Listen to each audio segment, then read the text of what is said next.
Hello my beautiful family, how are you guys doing? Welcome to my channel Beauty by Bue. My name is Blessing and I'm always happy to be here with you guys.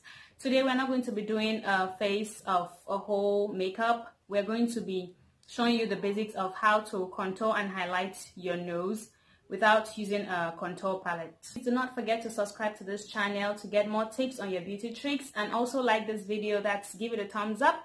And you can share if you want to, and also please click the notification button so that you'll be notified when new videos have been popped up on Wednesdays and Sundays. Thank you, and let's pop up into the tutorial. The reason for this video today is just because contouring and highlighting has become a very wide trend, and the truth is that not everybody has the resources or the money to get a contour and highlighting palette.